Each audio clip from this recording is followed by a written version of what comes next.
Dieu saint, Dieu très haut, demeure au milieu de nous. Loin de ta voix, préserve-nous. Soyez bénis, chers téléspectateurs, vous qui avez l'habitude de nous suivre dans le cadre de cette émission organisée par le ministère de la Réconciliation, un organisme chrétien d'évangélisation qui est dirigé par votre serviteur, l'évangéliste Stéphane Kouna. Aujourd'hui, nous allons aborder un autre sujet, un sujet important encore, concernant la libération des liens démoniaques. En principe, je devais commencer par là, au moment où je faisais des enregistrements, mais le Saint-Esprit a voulu que les choses se passent autrement. C'est aujourd'hui que nous allons commencer par les sujets. J'intitule ce sujet « Le pacte ». Le pacte. Je vais vous expliquer pour quelles raisons j'ai préféré l'intituler le pacte. Vous savez, beaucoup de gens ont contracté le pacte avec le diable et ça fait que la porte soit ouverte au monde des ténèbres dans leur vie, dans leur famille, en vue de la destruction. Mais lorsque nous lisons la Bible, le Seigneur Dieu nous amène à faire aussi un pacte avec lui par le sang de l'agneau. C'est ce qui permet à notre Dieu de nous bénir, de nous protéger, de pardonner nos fautes, de nous donner la vie éternelle, etc. On va pouvoir y revenir, y entrer vraiment en profondeur. Mais avant cela, j'aimerais que vous sachiez que lorsque une personne accepte Jésus-Christ dans sa vie comme Seigneur et Sauveur, cette personne s'engage dans un combat. C'est ce que Paul a recommandé à son fils dans la foi, dans l'épître, dans la lettre qu'il avait adressée à Timothée. Si vous lisez avec moi dans la première épître de Paul, au chapitre 1er, verset 19 jusqu'au verset 20, regardez ce que Paul dit à Timothée. La recommandation que je t'adresse, Timothée, mon enfant, selon les prophéties faites précédemment à ton sujet, c'est que d'après elles, tu combattes les bons combats en gardant la foi et une bonne conscience. Cette conscience, quelques-uns l'ont perdue et ils ont fait naufrage par rapport à la foi. Que tu combattes les bons combats de la foi. Au chapitre 6 de cette même épître et au verset 12, Paul écrit « Combat les bons combats de la foi, saisis la vie éternelle à laquelle tu as été appelé et pour laquelle tu as fait une belle confession en présence d'un grand nombre de témoins. » Combat les bons combats de la foi. S'engager dans la vie chrétienne, frères, sœurs, c'est s'engager dans un combat. C'est accepter, bien sûr, de s'impliquer dans un combat qui peut être compliqué, difficile pour vous, pour moi et pour tant d'autres personnes. Toute personne qui a accepté Jésus-Christ, ça j'aimerais le redire, toute personne qui a accepté Jésus-Christ dans sa vie comme Seigneur et Sauveur devrait comprendre qu'en prenant cette décision, elle s'est engagée dans une guerre, dans un combat. Ce combat qui durera toute la vie pourrait être très dur pour certaines personnes selon que le Seigneur le voudra. Toute vie chrétienne véritable, ça vous devez le savoir, toute vie chrétienne véritable est faite de sueur, est faite de larmes, est faite parfois de grandes souffrances, est faite parfois de sang. Si vous lisez le Nouveau Testament, C'est cela la vie de notre Seigneur Jésus-Christ et c'est cela la vie de ses disciples. Alors, vous devez savoir aussi que dans ces combats, il y a deux royaumes opposés. Il y a deux forces totalement opposées. Il y a d'une part le royaume de Dieu et d'autre part le royaume des ténèbres. D'une part, l'armée de l'Éternel et d'autre part, les puissances du mal. Nul ne peut naître dans ce conflit et tous les affrontements qui se déroulent. Le serviteur de Dieu Zacharias écrivait dans l'un de ses livres qu'il avait consacré bien sûr aux réalités de ces combats. Il disait: par tes pensées, paroles et actions, tu contribues à faire peser la balance en faveur de l'une des parties en conflit. L'utilisation que tu fais de chaque seconde, minute, heure, journée, contribue soit à la progression de l'armée de Dieu et l'établissement de son royaume, soit alors à l'édification de l'armée et le royaume du diable, son rival. C'est que tout ce que nous sommes en train de faire, soit nous contribuons à l'édification du royaume de Dieu, soit nous contribuons à l'édification du royaume des ténèbres. À travers cet enseignement, le Saint-Esprit va vous révéler ce que vous êtes en train de faire et là où vous vous situez. Je crois que le Saint-Esprit va vous éclairer et vous amener à prendre une décision conséquente. Parce qu'il y a des gens qui prétendent appartenir au royaume de Dieu, qui prétendent appartenir au véritable Dieu, alors qu'ils sont en train d'œuvrer pour le compte de Satan, pour le compte des démons, malheureusement. C'est pourquoi il faut tout d'abord connaître qui sont nos ennemis, contre qui nous combattons, contre qui vous, en tant que chrétiens, vous combattez. Et la Bible, qui est la parole de Dieu, nous révèle que nous, les chrétiens, nous combattons contre trois ennemis différents et importants. Le premier ennemi, c'est la chair. Le deuxième ennemi, c'est le monde. Et le troisième ennemi, c'est le diable. Je crois que je vais pouvoir parler de cela au fur et à mesure. Et je vous encouragerai à vous abonner à notre YouTube. Et comme ça, vous pourrez recevoir chaque partie de cet enseignement chaque fois que nous en faisons l'enregistrement. Et ça va vous parvenir directement. Et faites un effort pour ne pas rater ne fût-ce qu'une partie. Parce que ça constitue un maillon, ça se complète. C'est pour que vous puissiez avoir la connaissance exacte de ce que nous enseignons. Alors, parlons du premier ennemi, la chair. Dans l'épître de Paul aux Galates, au chapitre 5, verset 16 jusqu'au verset 21, Paul dit aux Galates: marchez selon l'esprit et vous n'accomplirez pas les désirs de la chair. Car la chair a des désirs qui sont contraires à ceux de l'esprit. Et ils sont opposés, afin que vous ne fassiez pas ce que vous voudriez. Les œuvres de la chair sont manifestes. Et Paul énumère les œuvres de la chair. Je vous demanderai de lire ce texte là où vous êtes. Premièrement, retenez ce que signifie la chair dans la Bible. Le mot chair dans la Bible possède trois significations.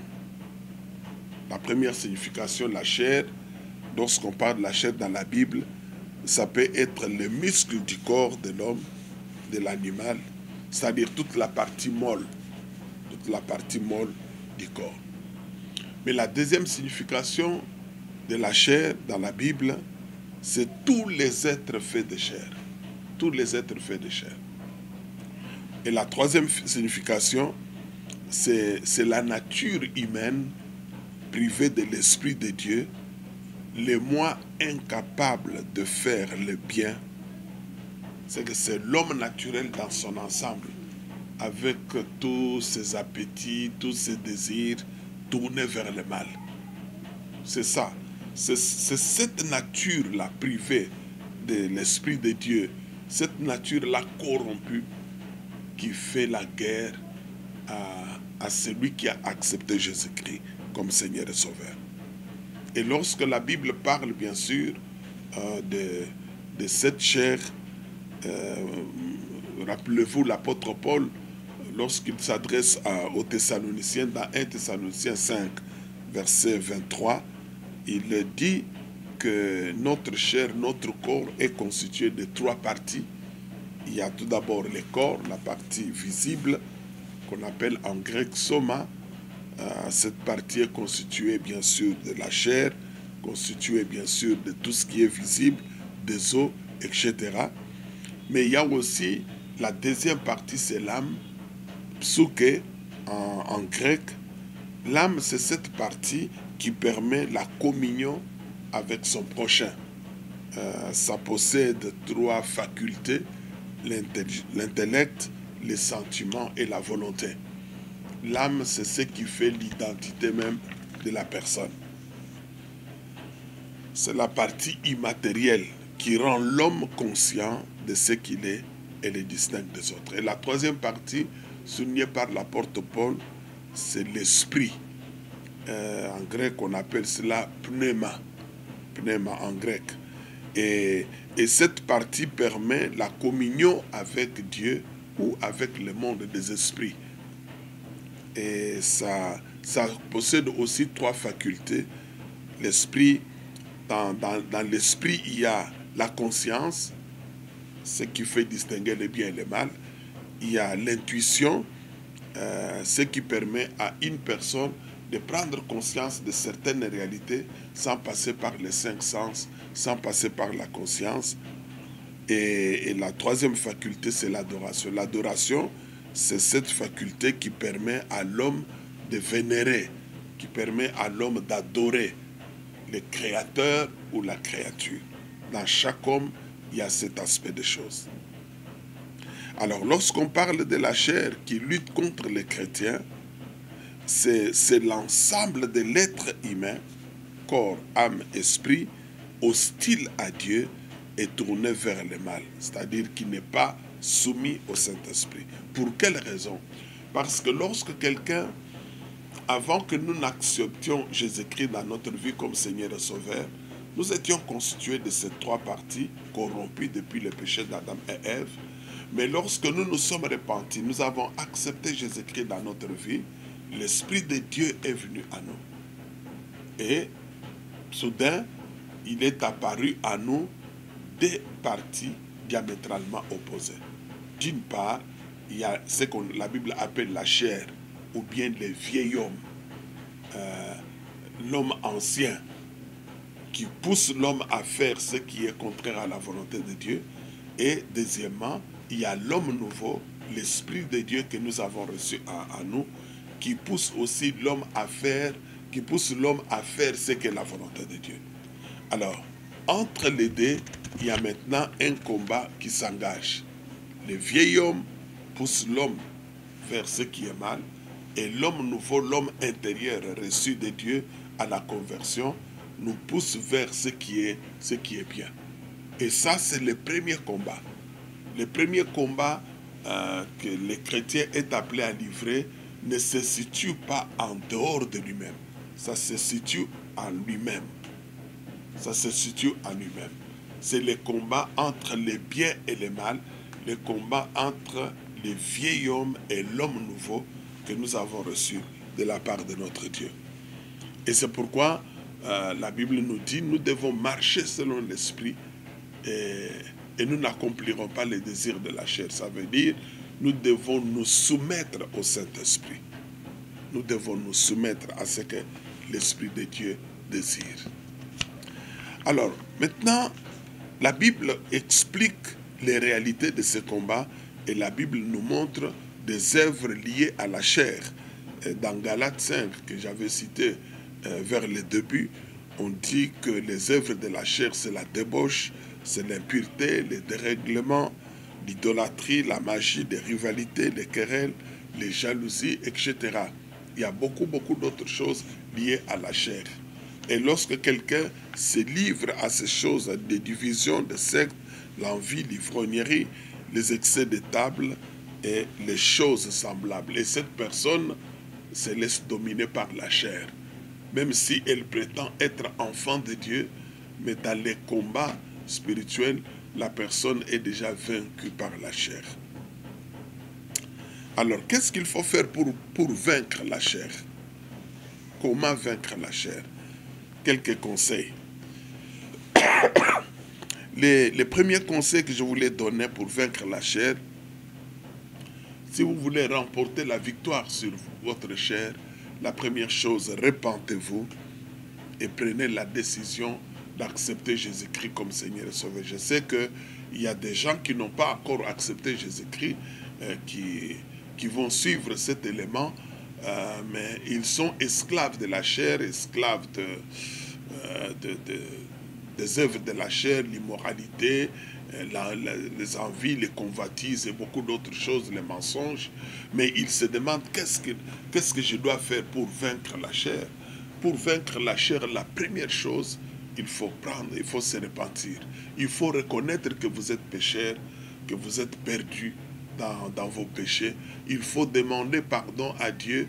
Il faut prendre la décision d'accepter Jésus-Christ comme votre Seigneur et Sauveur. Parce qu'il était mort sur la croix. Il a versé son sang pour que vous trouviez grâce devant lui. Et il est le seul qui peut vous réconcilier avec Dieu et vous donner une vie nouvelle. C'est pourquoi sa parole nous dit, à tous ceux qui l'ont reçu, à ceux qui croient en son nom, il leur a donné le pouvoir de devenir enfants de Dieu. Vous deviendrez enfants de Dieu et une nouvelle création conformément à sa parole. C'est que repentez-vous, acceptez Jésus-Christ dans votre vie comme Seigneur et Sauveur. Le deuxième conseil que je vous donne pour remporter la victoire sur la chair, vous devez crucifier la chair par la soumission à la puissance du Saint-Esprit. Ici, j'aimerais dire une chose, parfois qui va vous choquer. Vous devez savoir que ce soit la chair, que ce soit le diable, que ce soit même notre Seigneur, tous sollicitent notre volonté. Sollicite notre volonté. C'est à nous maintenant soit d'obéir à la chair, soit d'obéir au diable, soit d'obéir à Dieu. Et si vous résistez, c'est que vous ferez le contraire. À moins que vous soyez contrôlé totalement par des puissances des ténèbres, à moins que votre conscience soit contrôlée par autre chose. Mais la chair sollicite notre volonté. La chair, à elle seule, elle ne peut pas sortir pour aller, bien sûr, voler, par exemple, ou pour amener une femme à l'hôtel, amener un homme dans la chambre de son mari et commettre l'adultère. Non, la chair ne le fera pas. Mais la chair va solliciter notre volonté. Et nous engageons notre volonté pour pouvoir commettre le mal, pour obéir à la chair. Donc, si nous voulons remporter la victoire sur la chair, nous devons accepter de crucifier notre chair. Parce que la parole de Dieu nous dit, nous avons été crucifiés avec Christ. Si nous vivons, ce n'est pas nous qui vivons, mais c'est Jésus-Christ qui vit en nous. Si réellement vous avez accepté Jésus-Christ comme Seigneur et Sauveur, vous devez croire que votre chair, votre corps a été crucifié sur la croix. Désormais, permettez à Jésus-Christ de mener sa vie à travers vous. Vous ne devez pas diriger votre vie comme vous l'entendez. C'est au Seigneur qui est maintenant en vous de vous diriger. Le troisième conseil pour vaincre la chair, il faut traiter durement sa chair et la tenir assujettie. C'est-à-dire imposer à sa chair une discipline. Ça, c'est ce que Paul conseille aux Corinthiens dans 1 Corinthiens chapitre 9, verset 25 jusqu'au verset 27. Paul dit qu'il tient sa chair sous discipline.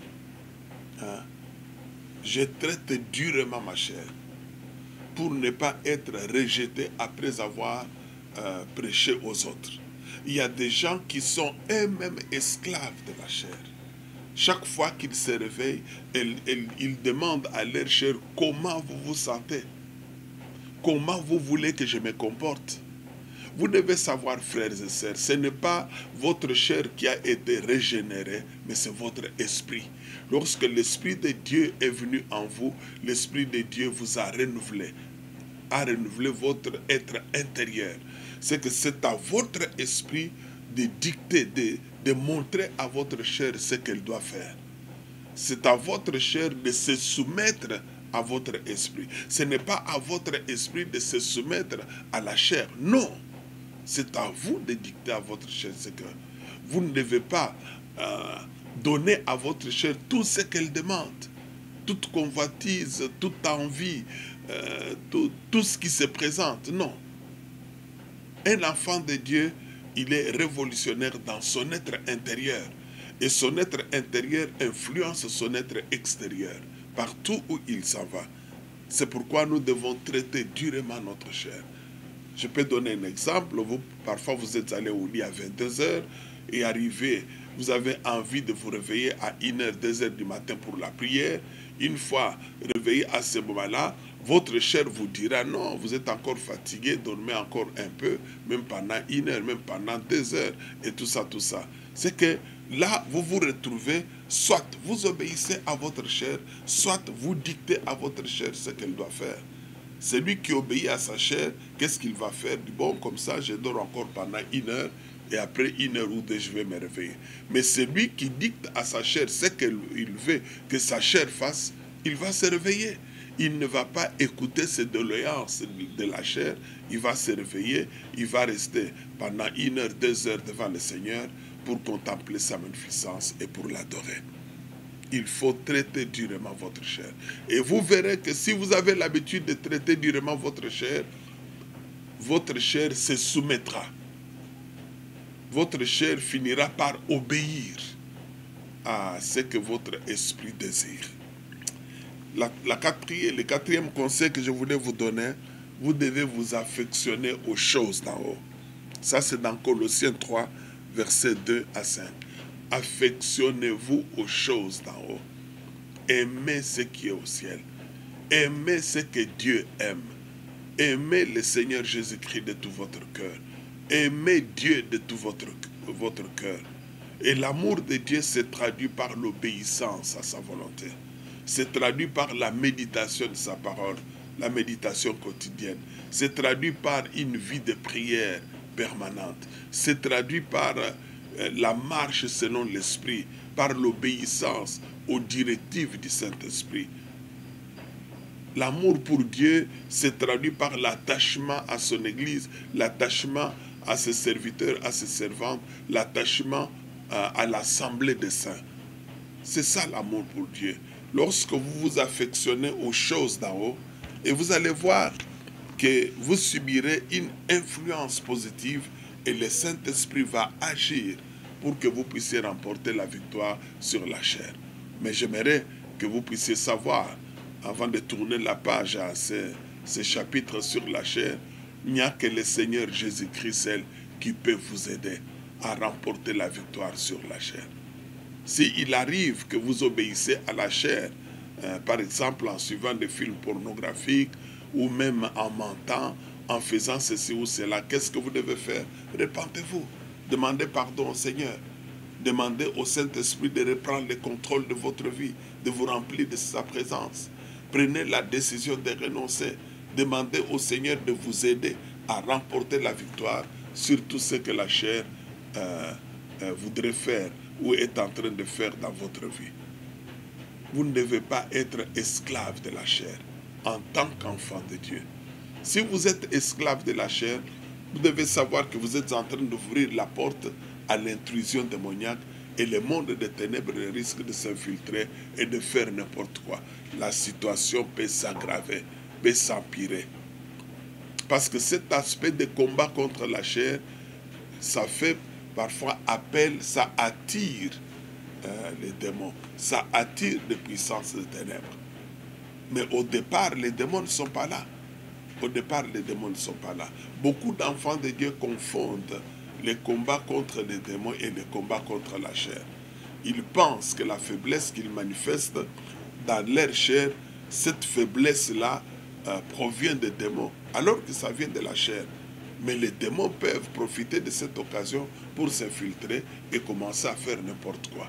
C'est pourquoi l'enfant de Dieu doit lutter contre la chair, doit maîtriser sa chair, doit dicter à sa chair ce qu'il veut que la chair fasse. Parlons du deuxième ennemi du chrétien. Le deuxième ennemi du chrétien, c'est le monde. Dans l'épître de Paul, disons, excusez-moi, l'épître de Jean, la première épître, la première lettre que Jean a adressée aux chrétiens, au chapitre 2, verset 15 jusqu'au verset 17, 1 Jean 15 à 17, l'apôtre Jean écrit ceci. Et si nous savons qu'il nous écoute, excusez-moi, c'est chapitre 2, verset 15 à 17. Il dit, n'aimez point le monde, ni les choses qui sont dans le monde. Si quelqu'un aime le monde, l'amour du Père n'est point en lui. Car tout ce qui est dans le monde, la convoitise de la chair, la convoitise des yeux et l'orgueil de la vie, ne vient point du Père, mais vient du monde. Et le monde passe, et sa convoitise aussi. Mais celui qui fait la volonté de Dieu demeure éternellement. N'aimez point le monde, ni les choses qui sont dans le monde. Si quelqu'un aime le monde, l'amour du Père n'est point en lui. N'aimez point le monde. Je pense que vous remarquez une chose, parfois une chose étonnante. Parce que la personne qui s'adresse comme ça, c'est la personne qui a beaucoup écrit sur l'amour de Dieu.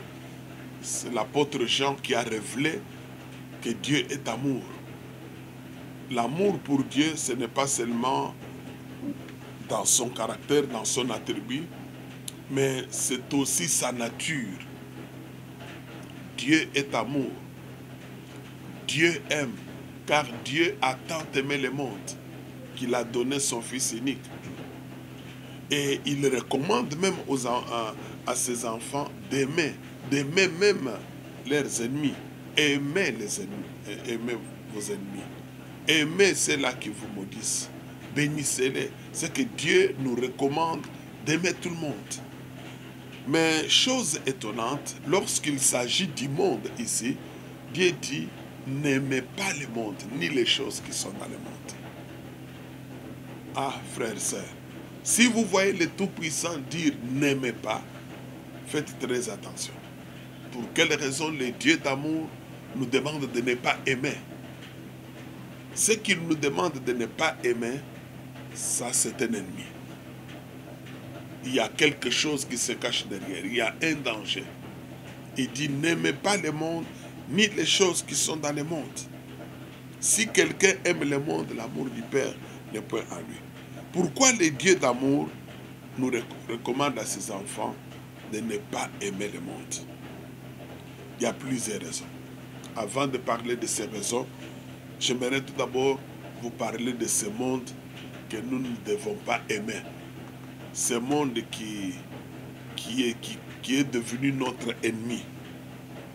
Tout d'abord, le terme monde, ça vient du cosmos. Cosmos, ça vient du grec cosmos, ce qui signifie ordre, disposition, arrangement. Les Grecs, à l'époque, lorsqu'ils parlaient de cosmos, ils pensaient à la beauté. Mais dans la Bible, cosmos ou monde possède plusieurs sens qu'il ne faut pas confondre les uns avec les autres. Le premier sens, c'est l'univers créé par Dieu. L'univers créé par Dieu. La Bible l'appelle le monde. Et le deuxième sens, c'est la terre habitée. Le troisième sens, c'est l'humanité que Dieu aime et voudrait sauver. C'est pourquoi dans Jean 3,16 on dit, car Dieu a tant aimé le monde. Là, on parle de l'humanité. Et le quatrième sens, c'est l'humanité incrédule vivant sous le joug du diable. Et c'est ça ce qu'on est en train de dire. L'humanité incrédule qui vit sous le joug du diable.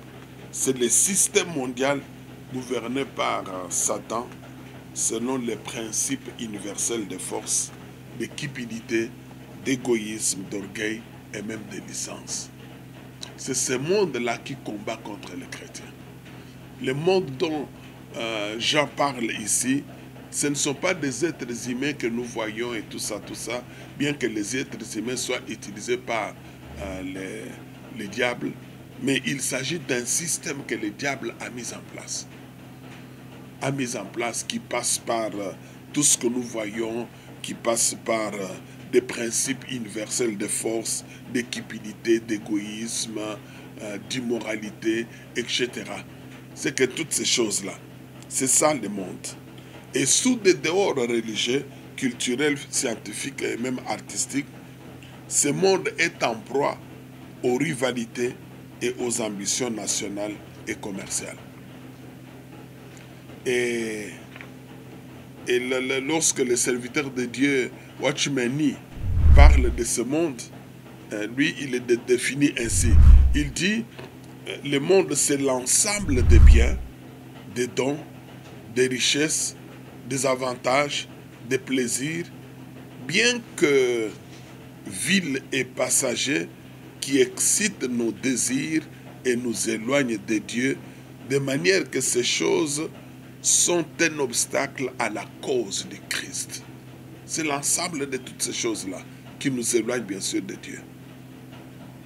Et ces choses-là sont utilisées, ne constituent qu'un appât utilisé par le monde des ténèbres, par le diable et son organisation pour nous attirer dans le piège. C'est pourquoi le Seigneur Dieu qui connaissait bien, qui connaît bien ce qui se cache derrière toutes ces choses, il dit n'aimez pas le monde, ni les choses qui sont dans le monde.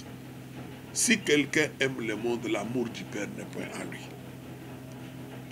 Parce que le Seigneur Dieu sait que celui qui tire des ficelles, c'est le diable. Il se tient là, derrière. Et c'est comme ça que lorsque le Seigneur Jésus-Christ est venu, souvenez-vous bien aimés, lorsqu'il était là sur terre physiquement, dans Luc chapitre 4, verset 1 à 12, après avoir jeûné 40 jours, 40 nuits, il était arrivé à terme de son jeûne et le diable est apparu. C'est en ce moment-là qu'il s'est présenté. Et là, le diable lui a présenté le monde sous 4 formes différentes, dans le but d'attirer le Seigneur. La première forme, il lui a montré la pierre et lui a dit, si tu es fils de Dieu, fais que cette pierre devienne du pain pour que tu puisses manger, tu as faim. Si tu es fils de Dieu. Il a dit, si tu es. Demandez-vous, est-ce que le diable ne savait pas que Jésus-Christ était fils de Dieu? Il le savait bien. Mais pourquoi il lui a dit, si tu es fils de Dieu? Tout simplement, il voulait que le Seigneur agisse par orgueil, pour prouver qu'il était fils de Dieu. Aujourd'hui, le monde nous est offert sous forme de ceux qui exploitent notre orgueil. Ceux qui exploitent notre orgueil. Beaucoup de choses ont été accomplies dans ce monde par orgueil. Parce qu'on a dit si tu es, si tu es, si tu es. Et par orgueil, on a agi. Pour prouver aux autres ce que l'on est. Mais en dehors de cela, le Seigneur a refusé d'agir. Il lui a dit, bon, l'homme ne vivra pas de pain seulement, mais de toute parole qui sort de la bouche de Dieu. Et le diable a changé de tactique. Et il a présenté au Seigneur la gloire du royaume. Disons, il lui a présenté tout ce qui était dans l'univers. Tout ce qui était de beau, de royauté, de pouvoir, de richesse et de puissance. Et il a dit au Seigneur, je te donnerai toute cette puissance. Je te donnerai toute cette puissance. Aujourd'hui, le monde nous est présenté sous forme de ce qui qui est puissant, sous forme de pouvoir. Vous allez avoir le pouvoir. Combien de gens sont tombés sous le charme du diable à cause de pouvoir? Non pas seulement les pouvoirs passagers, les pouvoirs gouvernementaux, royaux, présidentiels, etc., mais aussi des pouvoirs sataniques qui permettent aux gens d'avoir la force de terrasser les autres, de remporter des victoires dans des combats, dans des sports, le pouvoir d'influencer des autres, de dominer sur les autres, le pouvoir de dicter aux autres ce qu'on veut qu'ils fassent, etc. Il lui a dit, je te donnerai la puissance. C'est ça le pouvoir. Mais le Seigneur a refusé. Mais après avoir refusé, le diable lui a présenté la gloire de tous les royaumes. Et il dit, tout ceci m'a été donné, je le donne à qui je veux. Ça, c'est la gloire. La gloire, c'est la célébrité. La gloire, c'est le végétariat. La gloire, c'est être reconnu partout dans le monde comme tel, applaudi de tout le monde, glorifié par tout le monde. Et le Seigneur a refusé. Et finalement, la 4e fois, le diable a amené le Seigneur au-dessus du temple et il lui a dit, jette-toi en bas, parce qu'il est aussi écrit qu'il ne permettra pas à ce que ton pied se heurte contre une pierre, il va envoyer son ange pour pouvoir te prendre. Et il voulait que le Seigneur se jette pour le plaisir d'être recueilli par les anges. Pour le plaisir. Ça, c'est une autre forme, une autre manière de nous présenter le monde, le plaisir. Ce qui fait plaisir. Combien sont tombés sous le charme du diable à cause du plaisir? Et ils ont été détruits. Bien aimé, nous allons poursuivre en parlant, bien sûr, du 3e ennemi, où avant cela, nous allons expliquer qu'est-ce que nous devons faire pour vaincre le monde. Mais j'aimerais vous dire, frères et sœurs, que le monde se présente à nous sous plusieurs formes aujourd'hui. Le diable qui tire des ficelles, vraiment est en train de nous présenter le monde. N'oubliez pas que la Bible nous dit que le monde entier est sous la domination du malin. Et le diable fait ce qui a son pouvoir pour que tout ce qui se présente dans ce monde nous attire, exploite notre orgueil, nous amène à lui obéir. Mais le Seigneur lui a dit, il est écrit, il est écrit, et il est écrit. Il lui a résisté. C'est à cela que Dieu nous appelle, dans ce combat où nous sommes engagés. Prions le Seigneur. Notre Père, merci de tout cœur de nous engager dans un combat. Et dans ce combat, tu as mis à notre disposition la force spirituelle et les armes nécessaires pour que nous puissions remporter la victoire. Fais qu'au travers de cette parole, que tes enfants, Seigneur, soient équipés, rendus capables de demeurer dans la victoire que Christ nous a acquise par sa mort sur la croix. Que tous ceux-là, Seigneur, qui sont déjà tombés, relève-les et équipe-les de nouveau. Au nom du Seigneur Jésus-Christ. Amen. Dieu saint, Dieu très haut, demeure au milieu de nous. Loin de ta voix, préserve-nous.